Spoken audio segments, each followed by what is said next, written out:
আসসালামু আলাইকুম সম্মানিত দর্শকবৃন্দ। এই মুহূর্তে দেশ ও প্রবাস থেকে যারা আজকে আমাদের এই ভিডিওটি দেখছেন সকলকে আন্তরিক শুভেচ্ছা অভিনন্দন জানাচ্ছি। দর্শক শ্রোতা, বর্তমান সময়ে যেই গাছটির সামনে আমি দাঁড়িয়ে রয়েছি এটি মূলত আমেরিকান 5G বলা হয়, অর্থাৎ গুয়াতিমালা হাইব্রিড ঘাস। দর্শক, এই গাছটি আমি আমার জমিতে যেই ঘাস হয়েছিল সেই ঘাসের থেকে কাটিং করে এনে তারপর এখানে লাগিয়েছি। দর্শক, আমি কিন্তু এই গাছটি লাগানোর পরে অনেকে আপনাদেরকে বলবে যে গুয়াতিমালা ঘাসে 100% কাটিং জার্মিনেশন হয়। এটা কিন্তু 100% মিথ্যা কথা। দর্শক, এই গুয়াতিমালা ঘাস আপনি যদি লাগান, আপনি 100 কাটিং রোপণ করলে সেখানে 50টা কাটিংও জমিতে জার্মিনেশন হয় না। এটা কিন্তু সত্য কথা, কারণ আমি নিজে লাগিয়েছি, আমি দেখেছি। আপনার 100 কাটিং রোপণ করলে আপনার সর্বোচ্চ 30টি কাটিং কিন্তু জমিতে হতে পারে, অনেকের 30টিও হয় না। যারা ভালো পরিচর্যা করতে না পারেন তাদের কিন্তু 30টি ঘাসও হয় না। তো দর্শক, সেক্ষেত্রে এই গুয়াতিমালা ঘাসের কাটিংয়ের জার্মিনেশনটা খুব কম হয়।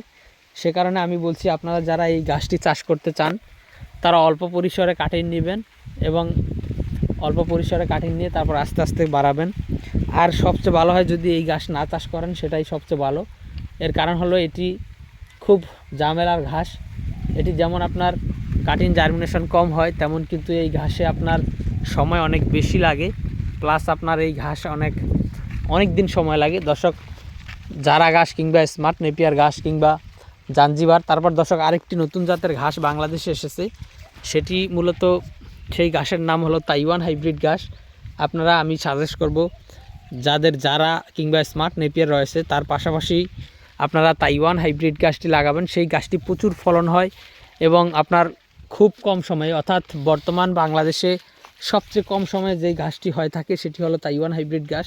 আপনারা অবশ্যই এই গুয়াতিমালা ঘাসটি চাষ না করলেও সমস্যা নেই, তাইওয়ান হাইব্রিড গাছটি আপনারা লাগাবেন। সেটা আপনার খামারের জন্য বা গরু ছাগলের জন্য বা বেড়া মহিষের জন্য সবচেয়ে বেটার হবে।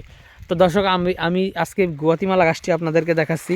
তবে এই গুয়াতিমালা ঘাস বর্তমানে যেই পরিস্থিতি দেখতেছেন, এখান থেকে আরও ম্যাক্সিমাম কাটিং দিতে হলে 4 থেকে 5 মাস পর দিতে হবে, এর আগে কিন্তু কাটিং হবে না। তার কারণ হলো এই গাছের কাটিং হয় কম, পাতাটা বেশি হয়।